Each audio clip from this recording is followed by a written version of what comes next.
A paz do Senhor Jesus. Amados, aquela pergunta que sempre surge: quem que falou com Saul através da médium de Endor? O texto está dizendo que foi Samuel. Como é que a gente vai entender algo diferente? A gente precisa entender que demônios, quando eles têm a oportunidade de dialogar com homens, eles querem enganar. Foi assim que aconteceu com Eva no jardim, onde ali aquele espírito maligno falou verdades misturadas com mentiras. Isso confunde. O contexto ali em nenhum momento fala que foi algum demônio, mas a gente entende que foi pela análise do contexto. Aqui em 1 Samuel 28 tem que acontecer a mesma coisa. Mateus capítulo 4, Satanás tenta Jesus no deserto e a gente vê ele se utilizar da mesma estratégia de misturar verdades com mentiras. Demônios são hábeis na arte de enganar, eles têm uma astúcia arqueológica milenar, de milênios. Eles têm uma vasta experiência nisso. Por isso aquela linguagem, aquele contexto, parece ser tão contundente no sentido de fazer parecer que era realmente Samuel. Junte-se a isso o fato do cronista ser crente no erro e dizer que realmente era Samuel. Quem que era esse cronista? Para a gente saber, a gente tem que retroceder. Saul pergunta para os seus servos: onde é que alguém me traz uma médium? E os servos indicam essa médium de Endor. A pergunta que fica é: por que ela está viva? Porque era um período de caça às bruxas. O próprio Saul tinha determinado que todo feiticeiro e médium tinha que morrer. Essa não morreu porque os servos a consultavam, acreditavam que ela tinha o real poder de trazer os mortos para dialogar com os vivos. E por isso eles não a denunciaram, eles acreditavam que verdadeiramente aquela mulher tinha esse poder. Quando Saul pergunta, eles se prontificam a conduzir Saul até ela, porque eles acreditavam que assim acontecia. Então quem vai escrever é um destes que acreditavam. 2 foram com Saul. 1 era o cronista. A gente vê isso no versículo 6. Uma outra coisa que a gente precisa pontuar é que Deus não respondia a Saul pelo ministério dos profetas e nem dos sacerdotes. Mas respondeu por Samuel. Qual a lógica de dizer que Deus não respondia por sacerdotes e nem por profetas, mas dizer que respondeu por Samuel, considerando que Samuel era tanto sacerdote como profeta? Um quarto elemento que nós podemos pontuar é que a mulher, ela viu deuses. No versículo 13, tem bíblias que falam que ela viu, mas no original hebraico está escrito deuses. E tem algumas versões no português que traduzem exatamente assim. Quando Saul pergunta para ela: o que você está vendo? Eu vejo deuses subindo de não sei de onde. Deuses. Mas Saul não tinha invocado, não queria invocar só o espírito de Samuel? Quem que são estes que vêm? Este ou estes que estão subindo, né? Subindo com Samuel? Quem que são eles? Uma outra coisa que a gente pode pontuar, um quinto ponto aqui. Quando ela vai narrar para Saul quem que ela está vendo subir, ela diz que está vendo um ancião velho, uma pessoa de idade.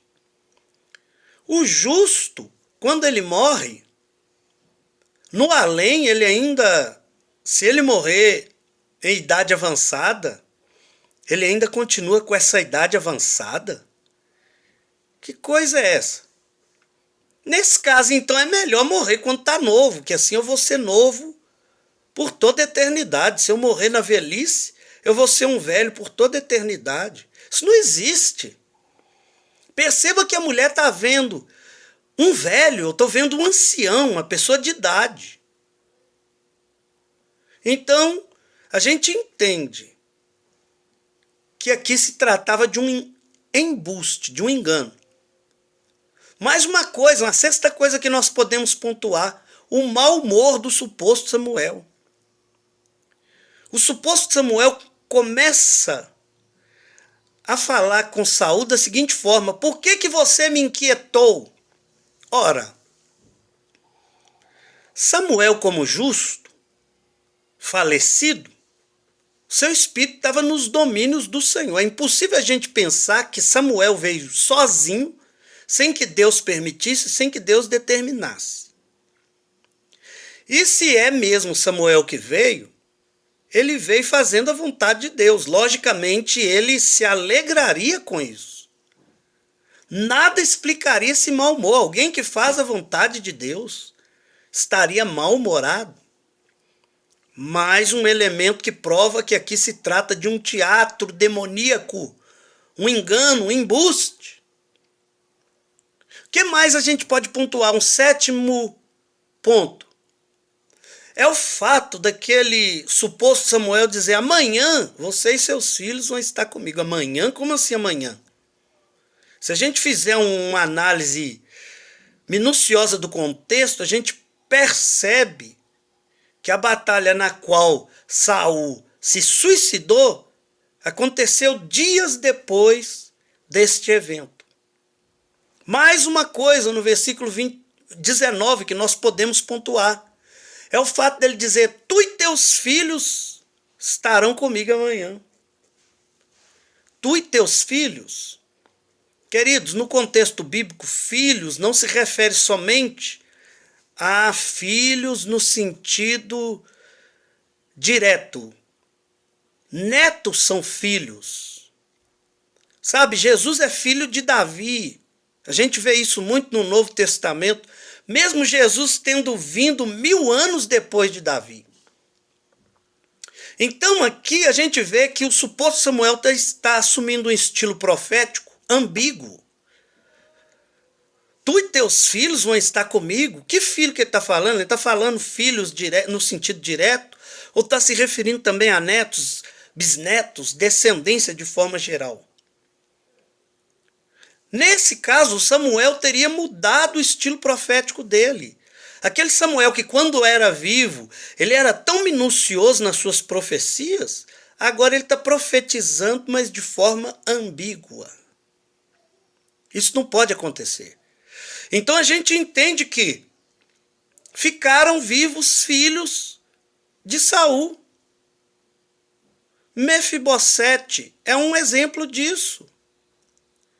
Como que ele fala que amanhã tu e teus filhos estarão comigo, ou seja, morrerão, e fica filho vivo? Não tem condição. Demônio que faz isso. Se você for numa sessão espírita, você vai ver, pelos relatos, eu nunca fui, mas pelos relatos que a gente ouve, pelo aquilo que a gente sabe, é assim que os demônios falam lá as entidades através dos médiuns. Misturando verdades com mentiras, falando de forma ambígua e confundindo a pessoa. Ainda no versículo 19, a gente pode pontuar o fato dele dizer: você e seus filhos vão estar comigo. Como assim? Samuel era justo. E com certeza, depois de morrer, ele estava em um bom lugar. Saul era ímpio, invejoso, tinha matado os profetas do Senhor, perseguia Davi, estava cometendo o pecado de consultar médium. Como que Saul poderia estar, depois de morto, no mesmo lugar que Samuel? Isso aqui fere a questão escatológica acerca do que a escatologia diz do destino dos bons e do destino dos maus. Mais uma coisa que a gente tem que pontuar aqui é o fato do suposto Samuel dizer assim: o Senhor entregará Israel contigo nas mãos dos filisteus. Queridos, Saul não foi entregue na mão dos filisteus, não foi assim que aconteceu, ele se suicidou. O cadáver dele depois até passou pela mão dos filisteus. Mas quem o sepultou foram os homens de Jabes de Gileade. Então fica uma coisa inexata, uma coisa totalmente ambígua, que com certeza não se adequa ao estilo profético de Samuel. Está muito claro isso. E é impressionante a gente saber que tem até crentes que acreditam que realmente foi Samuel que falou com Saul naquela ocasião. Visitem o meu Instagram, Vigília Ed. Deus abençoe, em nome de Jesus.